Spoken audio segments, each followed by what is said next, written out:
Hello students, ये आपका part 2 video इस चैप्टर का। पार्ट 2 वीडियो में प्रश्नावली 3.1 पे है और क्वेश्चन नंबर है 1। कह रहा है एक अन्य व्यक्ति को आप अपने अध्ययन मेज पर रखे टेबल लैंप की स्थिति किस तरह बताएंगे। जैसे देखिए, ये हमारे पास एक अध्ययन मेज है जिस पर एक टेबल लैंप रखा हुआ है और इसी की स्थिति को मुझे किसी व्यक्ति को समझाना है। तो मैं क्या करूंगा? तो मैं कहूंगा, देखो भाई, ये जो आप मेज देख रहे हैं ना, यह एक समतल के रूप में है और इस पर यह रखा लैंप जो है ना, एक बिंदु पर स्थित है। तो यहाँ पे हम लोग मान लेते हैं, माना मेज एक समतल है जिस पर रखा लैंप या टेबल लैंप एक बिंदु पर स्थित है, अब हम लोग क्या करेंगे कि इस मेज के दो लंबवत कोण, यानी यह और यह ले लीजिए, यह और यह ले लीजिए, यह और यह लीजिए, कोई भी दो कोण ले लीजिए। ठीक है, तो हम लोग क्या किए हैं, इसके दो कोई भी कोण ले लेते हैं। तो यहाँ पे हम लोग क्या लिखेंगे कि मेज का कोई भी दो लंबवत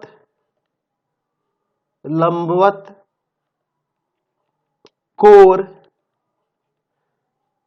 लीजिए, दो लंबवत कोण लीजिए या दो आसन्न कोण लीजिए।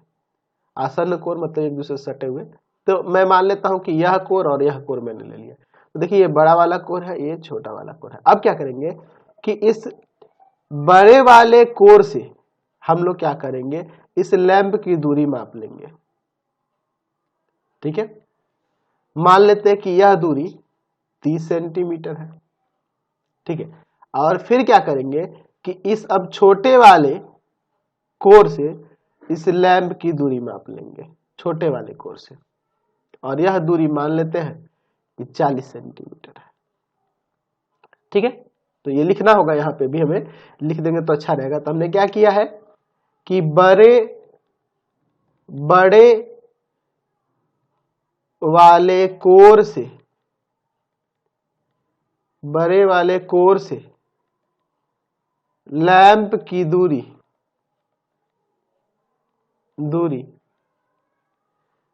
30 सेंटीमीटर मान लिया।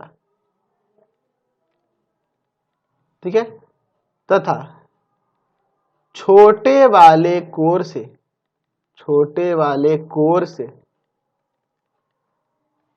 लैंप की दूरी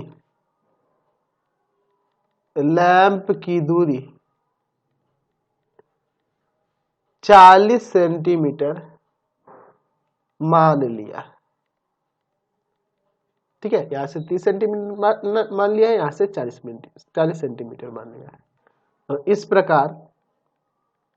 इस प्रकार लैंप की स्थिति हम लोग लिख सकते हैं 30,40 या 40,30 हो सकती है।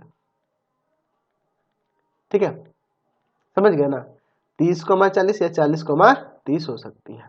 अब कहोगे कि सर पहले किसको लिखा है? तो देखो, मैंने तो बता रखा है कि पहले x के नियामक को लिखा जाता है, बाद में y के नियामक को। तो अगर सोचो, अगर मैं मान लूं इसको x अक्ष और इसको y अक्ष, ठीक है, तो 30,40 हो जाएगा, और इसको x अक्ष मान लो और इसको y अक्ष मान लो तो 40,30 हो जाएगा। इसीलिए मैंने ऐसा लिखा है, क्योंकि इसमें x अक्ष y अक्ष तो हमने नहीं ना लिया है। ठीक है, तो 30,40 या 40,30। और यहाँ ये भी लिख सकते हैं कि जहां 1 सेंटीमीटर 1 इकाई के बराबर है, क्योंकि हम लोग ये जो बिंदुओं के या निर्देशांक जो दर्शाते हैं ना, एक्चुअली में वो इकाई के रूप में दर्शाते हैं। तो हमने लिख दिया कि ये जो 1 सेंटीमीटर है 1 इकाई के बराबर, तभी ना हमने 30 और 40 ले लिया है। समझ रहे ना बात को? कोई दिक्कत नहीं है। चलते अगले क्वेश्चन पे। चलिए, क्वेश्चन